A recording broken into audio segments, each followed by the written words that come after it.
G'day. Here's 4 small pieces of seam opal from Lightning Ridge. I'd say it's all come from the one large piece, and whether they've cut or chipped, these are the edges of the larger piece, I don't know. This is what I got. Reminds me of licorice oil salts in that it's black and coloured seam material. There's a little bar there. It's on black. There is other bar. There's the other bar coming up in the middle, red one.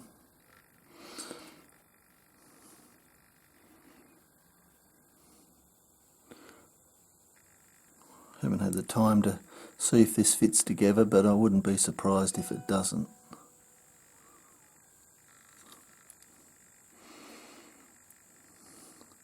Might end up with a couple of nice good stones out of that. Cheers.